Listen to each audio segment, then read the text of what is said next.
Hello and welcome to ADHD Mums. In this podcast, we tackle the tough, often unspoken realities of motherhood, neurodiversity, and mental health. Hello and welcome to Season 3. And today we have an episode on one of my favourite areas, and that is the good girl conditioning. But first off, here is one mum hack that I swear by. It is a post-it note in every room that you regularly forget why you were there or what you were doing in that room. This is when you walk into the kitchen to get the dirty tea towel, but then you find yourself deep cleaning the fridge, and then you never actually take the tea towels to the laundry, and you never actually put on the load of washing that really needs to go on for your child to have clean clothes tomorrow. Then you wonder how you got so sidetracked and what happened. Okay, so all you need is a stack of sticky notes and a pen. You leave sticky notes and a pen in the rooms that are the worst that you know that you get lost in. So the reason that this helps is because when you pause to write down what you meant to do, your brain doesn't have to hold it, and it gives you breadcrumbs to trail back to the task. So, for example, let's say you go into the kitchen to get the dirty tea towel, then you start deep cleaning the fridge. You need to think, okay, one, I know I'm getting distracted. Do I want to tackle this? Now, for me, sometimes I enjoy getting distracted and I actually don't want to stop what I'm doing because it feels important. And I know that I'm doing my ADHD thing, but I still want to do the fridge because it feels like I really want to at that time. So I just put a sticky note and put, haven't done washing. Write something down and put it somewhere visible. So then later on, you look at the note and you go, oh, I never actually did that washing load. So get it out. Post-it notes, great system. Keep your pen and your sticky note in the room. Okay, let's kick off one of my favorite subjects, good girl recovery. The ADHD Mums podcast, we dismantle unrealistic expectations to start with. We name what's going on in our brains and our lives, and we rebuild motherhood around what we need. We do not do what the world expects of us. We build it around us. Today, we are going deep, which is where I love to go, and we are talking about good girl conditioning. It's very close to my heart. So many of us do this, and we carry this. You may not know that you do it until you listen to this episode, or you know that you do it, and you're listening because you're like, oh God, I know that I do this. Please help me. Okay, so ADHD Mum Season 3, we do not talk about the problem without a solution. We are going into what the problem is, who does it, how it works, and then we are going strategy, strategy, strategy. I'm pumped. We know that good girl conditioning and motherhood and ADHD are like a pressure cooker. Personal opinion that I believe the definition of insanity is ADHD and perfectionism.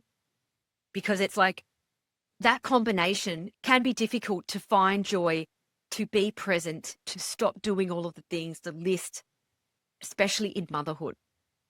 And I talk about that from experience as a perfectionist ADHDer. So we know that ADHD and perfectionism can be quite a insane combination where your own internal drive can really affect you. Now, my perfectionism and ADHD means that, for example, if I think of an idea with a podcast, I write it on a list and I want to action it. And what that means is that my list is about 17,000 things long and I never get to finish it. So that means I struggle to give myself breaks because I feel like there's always something to be done. But then I trick myself into thinking I will have a break when it's done, but then I put things to the list. If that sounds like you, that can be a part of the perfectionistic ADHD trait. Now, we know that being a perfectionist isn't necessarily an ADHD trait, but being perfectionist is a personality trait. And if you combine that with ADHD, you can have a really strong internal drive that can be hard to switch off. So you got those mums that say, I can't sit down with my kids to play a board game or read books because there's always something to do. And that then moves into this good girl conditioning. And the good girl conditioning with motherhood and ADHD is then creates this pressure to be everything to everyone. Now we're talking about people pleasing, perfectionism, pressure, and how difficult it is to put yourself on your own to-do list. When you have this kind of conditioning or mindset, personality trait, putting yourself first, doing some self-care seems really difficult, if not impossible. If you struggle with putting yourself first, and when people say, just build in some time to go for a walk, and you just can't even fathom it, you may have some of this conditioning. So, good girl conditioning is not a diagnosis. It's the set of learned behaviors. So it might be a voice in your head that says, Don't make a fuss. Be grateful. Keep it together. Don't say no. Smile and nod. It can sound like words in your brain like, you should be able to manage this. You can't ask for help. They'll think you're lazy. You don't have time to rest. There's too much to do. Don't you sit down. You don't have time for that. But here's the thing. This conditioning wasn't chosen, but it is absorbed. From friends, family, religion, culture, it can get wired very young. However, if it is wired in you, in this good girl conditioning, it can really affect your nervous system, your self-worth, and your overall sanity. Where I talk about my definition of insanity is having ADHD, perfectionism, and then never being able to, like chasing perfectionism, but having poor executive function, the hyperactive brain, that can just feed this beast where it's never enough. Now, where did it come from? We've been told for centuries, directly and indirectly, that women are here to serve. Now, this ties in with the Mother's Day just passed because it's this whole thing around honor the mothers for one day, but then they can just serve for the rest of the time. There's this society's conditioning around women, girls being helpful, polite, small, beautiful, grateful, compliant. Again, this feeds into why some girls find it difficult to get diagnosed as ADHD or autistic, for example, because their teacher's report might not back it up, that might get dismissed, whatever it is. Now, I have 3 children, and I have 2, one boy and one girl, who have the good girl, good boy personality trait. So I absolutely understand that it can be there in boys. I have one externalizing boy who is a bit more of that typical ADHD presentation. So when I talk about girls, I just mean that it's more like they tend to succumb more to this personality trait, but of course it can be there in boys too. Now, from ages 0 to 7, our brains really soak up all of the information around us, which is why I talk about early intervention being so important. Okay, how do we get the good girl, good boy conditioning? So it appears from research, which I can put into the show notes, which is by Sanders and Munford, 2008. And what this shows is that this good girl identity is more of a social strategy to navigate around authority figures. So you can perceive the expectation, think about what is going to give you a safe response from an adult. And the study really looks at how girls use this identity to maintain control, self-image, when they're dealing with adult expectations, especially outside the home. So where would you find this really comes in hard? Probably from school, I would say, where they really reward chart compliance. The study suggests that it's more from learned behavior than genetics. The other thing is as well that we look at the women and the caregiving, the emotional labor, and that kind of look the way that we saw our parents, our mum, being a good mother. And it shows that really females start to internalize these good girl roles. Even, for example, like I remember being at school, and so we're talking early 2000s. I remember going to a career counselor in grade 10, and the teacher said to me that I really need to think about, if I want to be a mum, what careers would really work. I'm sure they don't do this anymore at schools, but I'm just saying the conditioning is there, and where do they get it from? Generally outside the home. That is what the study says. However, that is not to say that genetics don't play a role. I do believe they play a role, but it's very difficult to know which comes from which, but there are studies that show that it also can be a learned behavior. So our brains from 0 to 7 are soaking up lots of information. You are going to be more likely to develop good girl or good boy conditioning if your big feelings as a child were dismissed from 0 to 7. For example, you're being dramatic. If you were praised for being easy or mature for your age, if you learnt that saying no means rejection and you shouldn't say no to adults because then they rejected you, and if you learned that saying yes is going to get praise, that is going to also create that good girl conditioning. You may have been told directly, good girls don't answer back. Good girls don't say no. Again, if you had sensory issues, for example, there's nothing wrong with your shoes. Good girls just put them on. So some of us would have multiple kids, boys and girls, a lot of the boys have, if they're neurodivergent, more noticeable traits. They may be more physically hyperactive. They may be more noticeably needing attention, or they demand attention. So if you have a daughter who is more internalized, you may praise them. Thank you for waiting. You may ask them to help. So we may say things to our daughters like, oh, thanks for waiting. Oh, you're so helpful. Thank you so much. I do notice, if I'm honest, my daughter taking in a lot of that already, because she has two brothers who demand a lot of my attention. And for safety reasons, I have to give it to them. I can't ask them to wait because I know that a lot of it will get bigger because it's more of that externalizing behavior. So through that, I know that I give her more attention when it's quiet, and generally she has to wait. I feel sorry because sometimes she will come and ask for things that seem urgent to her, but with what I'm dealing with her brothers, it doesn't seem urgent to me and I have to ask her to wait. This creates that good girl conditioning that I don't want from her. But with multiple children with different needs, if I'm here by myself, it's really difficult to navigate. And I try later on to really spend time with her when I can, but it's tricky because often by the time the boys have settled down, I'm so done. I just want to have a break. What I'm trying to say is I get it. It's really tricky. And if you have been inadvertently giving those messages to your children, boys or girls, just know that I do it too. When you do have a child that is waiting not to praise it, like how do you stop the conditioning of the good girl behavior? Now, that is a whole nother episode. If you would like me to go into that, I can. Write me an email, drop me a line. I'm going to have a list and a question jot form in the show notes and ask me to do an episode on that. But that's a whole nother thing. So, for example, my dad had a real thing with whinging. If I wanted him to like me, I had to be happy and helpful. And so I knew that if I started whinging, saying it wasn't fair, I wasn't in a good mood, I felt upset about something, he would reject me and be like, you're in a bad mood, come back when you're feeling better. Now, he was a great dad, and I'm not saying that this is malicious, but this can just be those messages around when you send a child into their room for time out, come back when you're ready to say sorry, come back when you've thought about what you've done.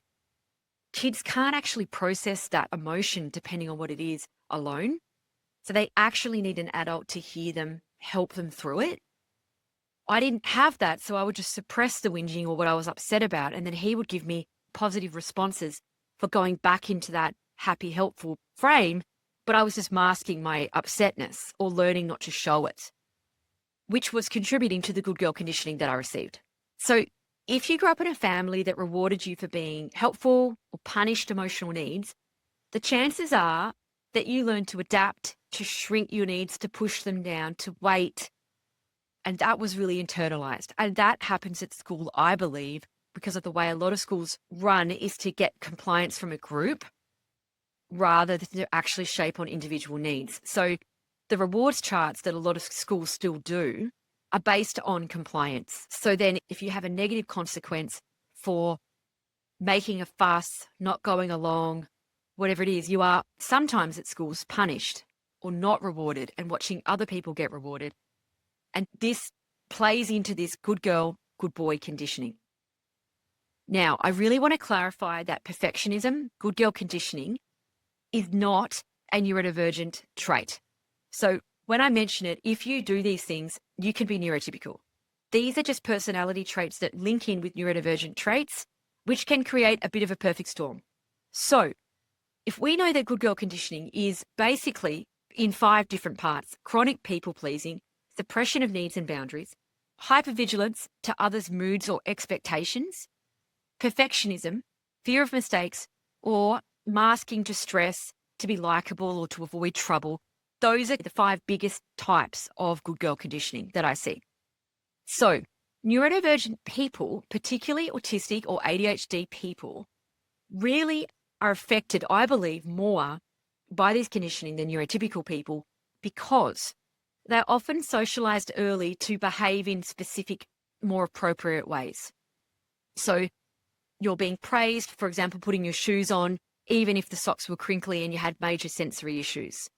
you're praised for smiling and looking happy and being compliant, even if you're feeling so upset inside, and you're being praised for suppressing emotion or going along with things that you actually don't want to do, or being agreeable, helping others when you actually don't want to even do that at all.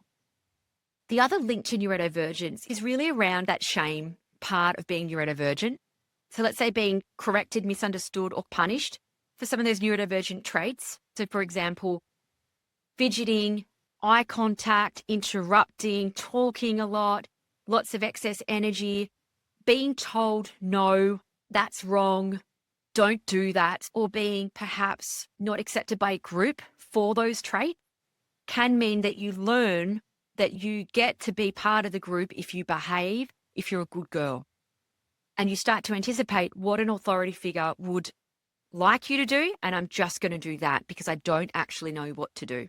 There can also be a really high camouflage pressure. You notice that particularly with girls and women, they often adapt to the group. They often adapt to expectations. They can become really a high achiever, perfect daughter.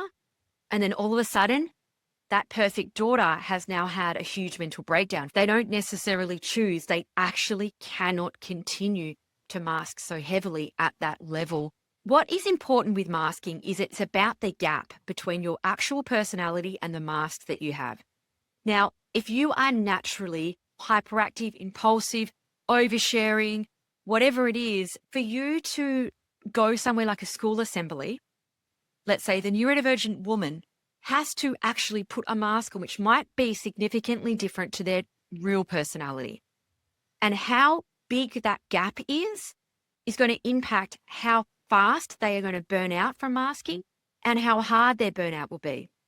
If you have a person who's neurotypical and they put on their mask for pickup and it's only 10% different to their actual self, they may not understand how taxing that can be on someone who's neurodivergent. So neurotypical people don't necessarily understand what masking feels like for a neurodivergent person.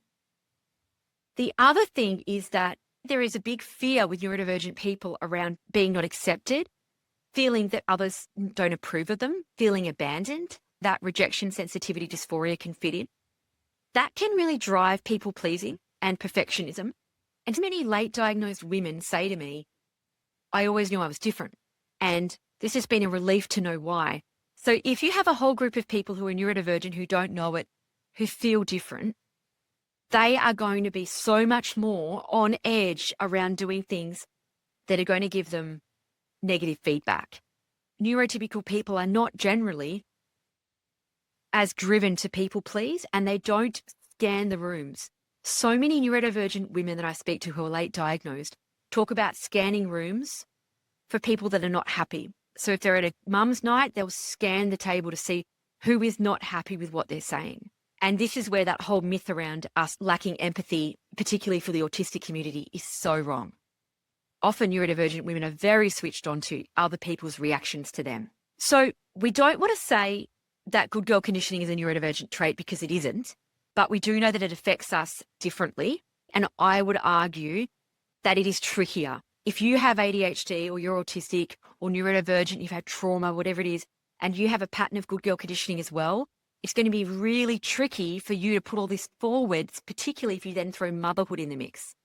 Healing really requires deconditioning and unmasking, and that can be really tricky for late diagnosed women who don't know any different. So why does it break us in motherhood? This is where conditioning explodes because there's always something to do. There's always someone that needs something. If you've been wired to put everyone before yourself, you don't even feel tired. You just become like invisible. It's hard to even remember what you need. You feel guilty for sitting down at all. If you do take a rest, there can be a shame spiral. You can resent your partner who seems to sit down on his phone quite often. You can wonder why you're falling apart. You could tell yourself that it's because you're not trying hard enough. But we really need to look at this is programming. It isn't an innate personality flaw that can't be fixed. So we can rewrite this. Let's talk strategy, real world tools to get started on your good girl recovery right now. Number one, what do I need? First thing, schedule the question. Have it pop up. Where can you put the question to ask yourself regularly, what do I need? So you may have an alarm on your phone. You may have it programmed into your Apple Watch. You may have it on a sticky note in your bathroom. However you do it. This is what do I need, not everybody else, what do they need? And then at the end of that, you may have half a second left that you can do a wee. This isn't what should I be doing? This is what do I need? Now, you may not be in a position that you can give yourself what you need today. Because I'm going to be really honest. With the way that the world is at the moment, with the amount of stuff that we have on and the cost of living in this country, a lot of people are working a lot. And you are probably listening to this podcast, I would imagine, driving in the shops, wherever you are. So you may not be able to give yourself what you need today. But what you have done is you've begun to reconnect. One of the things that I have really struggled with that I've had to build back in is if I do get time, like a moment by myself, I realized I didn't know what to do. So if you at least know what you need and make it doable, a 5-minute walk, you might have a quick stretch, you might listen to a podcast, whatever it is that you need, just reconnect for a moment about what you may need. 2, we need to get comfortable with disappointing people. Now, this you may find difficult. I actually struggle to even say this paragraph because I do not like disappointing people. But you are not going to be able to meet your needs, I don't believe, in families that I generally see in this podcast community without someone else not getting what they want. Now, that might be your child, your partner, your boss, your extended family, your friend, your neighbor, but you may need to start to think about whether you can be okay with this. But I want to sow the seed that you are allowed to disappoint others. I matter. You may make a goal to disappoint my children slightly every day. For example, it's never enough with kids. You set something up for them, they want to do it every week. Then they come back at you and go, after you've finished all these other activities, you haven't done this with me. You said you do that and you haven't. And it's never enough. So I feel like they're going to just say it anyway. So I may as well actually build in something that I want to do. So think about whether you can disappoint people and whether you're okay with that. I had this moment with my partner where I realized I kept waiting for everything to be perfect before I left. And then I felt like he made me feel guilty then leaving because he didn't seem happy about it. But I flipped it around in my mind and I reframed it. I don't need him to be okay with me leaving for me to leave. Now, he wasn't saying not to go. He just wasn't overtly happy for me. And that fed into my guilt. And then I felt like I couldn't leave because he's saying it's okay, but his face says it doesn't. Why am I waiting for his face to be okay for me to leave? Like, of course he doesn't want me to leave. I don't want him to leave. When he leaves, he still leaves. So I've had to really get comfortable with putting my needs first to disappoint somebody sometimes. You may want to have a look at asking for help. Now, asking for help is a skill set. But I also want to remind you that's hard to do. Now, good girls do not like asking for help. They don't ever want to ask a friend for help. When someone says, do you need anything? They just say no. A lot of us would rather do anything else but ask for help. We just don't like putting people out. Asking for help is actually a really healthy tool. Saying to somebody, to a friend, look, I'm at capacity. I'm going to lose my mind. Can we change the plan? Or saying to somebody else, can we trade pickups today? I don't think I can do it. Now, a lot of women that I talk to say things to me like, I don't have time for a breakdown. I was having the biggest mental breakdown of my life and I took my kids to school, packed their lunches, came home and cried. Nobody even knew because I pushed it down. Now, those are the women that also sometimes tell me they end up in hospital for 6 weeks because you can't sustain that. Doing everything at your own detriment is a very good girl way of looking at things. If someone asks you, do you need any help? And you do, start practicing. I actually would love some help. And receive the help and be okay with it. And I know that's tricky. I'm not expecting everybody to be able to do this straight up. I'm just showing you things to start to sow the seeds. You also might want to have a look at being good enough over being perfect. Now, perfectionism can be a trauma response and it can be you trying to earn safety. But earning safety, like being perfect, so then I'm safe from this adult, or I know I'm going to get really positive responses, is really a mirage. Like, we're never going to get there. But as we try and get there, it's going to steal our peace. So this moment today that we're in, this walk down to the backyard with our child and our dog, this sitting down and reading a book with them and looking in their eyes for 5 minutes, this can be taken by perfectionism. You can't sit down because you don't have time because you've got to clean out this cupboard or deep clean the fridge. Perfectionism really steals a lot of our inner peace, and it can really help to look at your values. I have a values planner on my website. It goes into stripping back what are your values and how do you make decisions from that place. And that has really changed my life in terms of this spiral. And I actually wrote that workbook, if I'm honest, mostly for myself with what I've learned over the last 3 years with trying to come to peace with this insanity around being a good girl, being perfect, having ADHD, but also trying to be there for my kids and having a moment to myself and my partner and just living, feeling like I'm not just existing for other people. And part of that, I started to write down in my phone at the end of the day what I was proud of. And it made me realize that I would pick out things like read my son a book, gave him a special hug. They weren't like, I didn't isolate 2 hours for each child. They were small, but prioritized that child, that moment over something that really was a perfectionist-driven trait, like deep cleaning the fridge because someone was coming over and I didn't want them to see my dirty fridge. Really? Because I never wrote down deep cleaning the fridge as part of what I was proud of. So the fifth point that I want to talk about is tracking what you've done. So perfectionism can really hide wins. And ADHDers, we are so bad at celebrating anything. When something good happens, we just go, oh, okay, cool. That should have happened because I put in so much effort to it. Like, I'm not surprised. I reckon ADHD people are particularly bad at celebrating anything. You should have done it quicker. It doesn't even allow me to celebrate.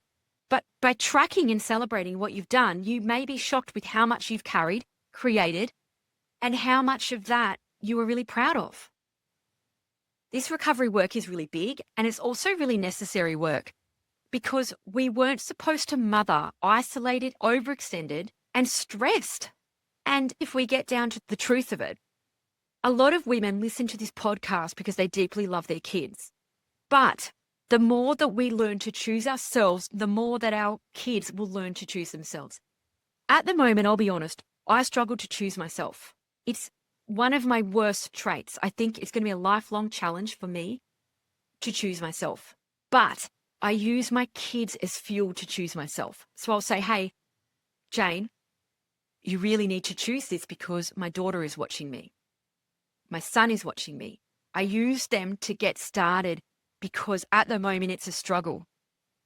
I want to get to a point where I just choose myself, but I'm not there yet. So it's a step process. The more you say no, the more that your kids will see your boundary and they'll be okay with it. There is nothing wrong, and I'm saying this for me more than anyone else, saying to your kids, I'm going to sit over here with a cup of tea and I don't want to be interrupted. Or saying to my child, I'm sorry, I can't listen to that story at the moment. I'm so overloaded. I just need 5 minutes. Before, I would just push all the feelings down, listen to the story, and I'd be overloaded and overloaded and overloaded. And then I just feel really snappy, or I go into my cupboard and cry. But the more that we rest, the more that they see us not as machines or invisible humans, invisible robots, we're actually real people. And it's not selfish. It's really, I think, generational repair because I don't want my daughter to be treated as a mother the way I'm treated. But I can't say to her, do this, do that, and then she sees me do the opposite because what she sees me do, that's the stuff sticking. So takeaways, set the what do I need reminder today. Choose one boundary, one thing to do, doesn't matter how small, and set yourself a task to disappoint someone today or this week. Doing lovingly, pick somebody that's easy. I wouldn't pick a child. Maybe pick someone at work that you don't really connect that well with and they want you to go do something with lunch with them and you don't want to. Pick that person to get started with.